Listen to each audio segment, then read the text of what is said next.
everyone and welcome back to the workshop. This week I've got a really important build on the go because one of my work colleagues has just had a baby and my sister's due a baby in a couple of months, so I want to learn how to make a rattle. I've had a look at a few examples online. I wasn't too keen on kind of the shapes and things, so I've come up with one of my own and I've come up with the idea of doing a stegosaurus. Last night I drew out this template. I used some just Microsoft Word just to make a kind of nice equal shape in the middle, and then drew everything else out by hand and have copied it a few times, and I'm going to put it together and make it out of this slab of beech. So let's get straight to the bandsaw and get started.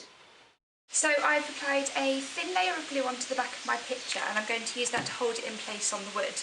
Now normally I would use a spray adhesive or something along those lines for this. It works much better. But with the current situation, the current climate, I'm struggling to get my hands on it.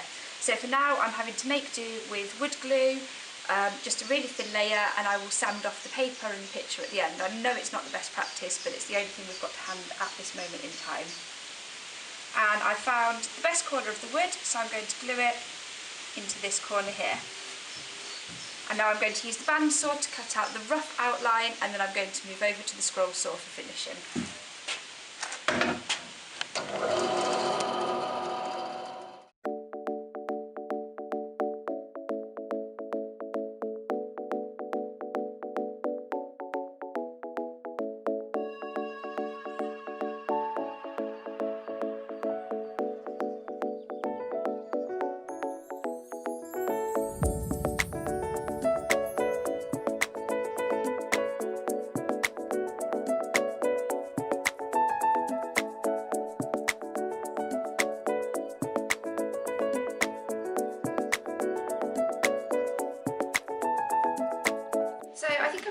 I'm going to do on the bandsaw. As I've said before, I don't have the best bandsaw in the world and I don't find it the easiest thing to use.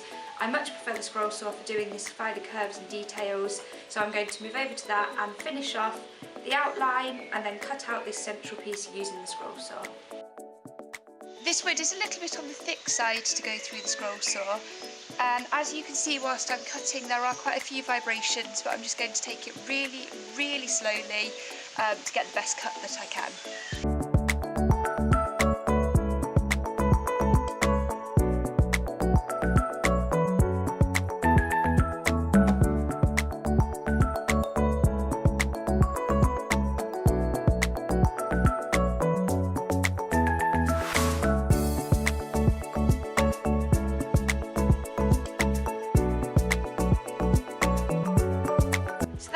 The outside of the dinosaur cut out. I'm now going to go over to the drill press and put some holes in the main central part so that I can cut that out and the hole in for the eye.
Dinosaur all cut out, there's only a few stages left to go. I'm going to start by peeling off as much of the paper as I can, and then I'm going to rough sand on the bench sander as much as I can around the dinosaur. I'll then use the Dremel and some of these small files to get into all these small gaps and just get it as smooth as possible. We don't want any kind of sharp or rough corners for young children. After that, I'm going to cut out my inserts, and I'm just going to use scraps of different bits of wood I've got to make the rattling section, and I'm going to insert the dowel, which I will glue and cut off, and then finally give it another sand over.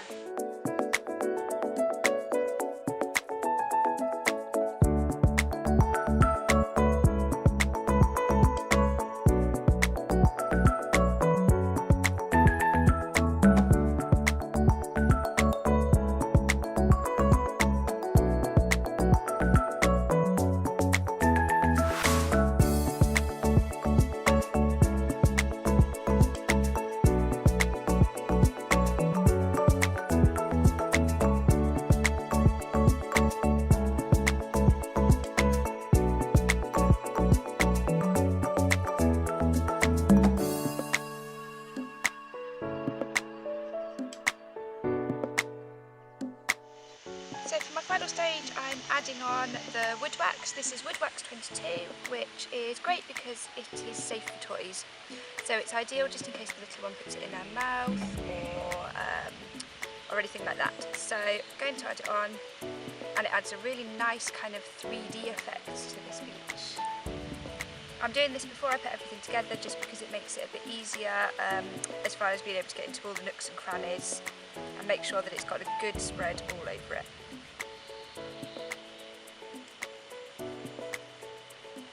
So now I'm trying to fit the dowel in, although I'm a bit worried that my hole is a little bit on the small side, so I'm using a hammer to bash it in. Obviously you want it to be nice and snug anyway, because if little ones are playing with it, you don't want these small parts to come out.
So I have put the dowel in, I've cut it down and sanded it to as flat a finish as I can, and I'm just reapplying some of the wax around that area to make sure it's finished properly.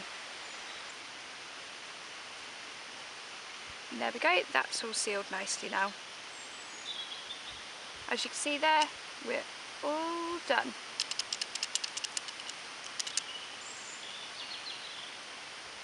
So there we go, that's this fella all finished. I'm really pleased with the way it's turned out. I love kind of how rounded and big and chunky it is. It's great for like little grasping baby hands to pick up and carry around with them. So it'll be on its way to its new home tomorrow, and I hope they like it. That's all for this week. I'll hopefully be back next week with another video. See you soon, bye!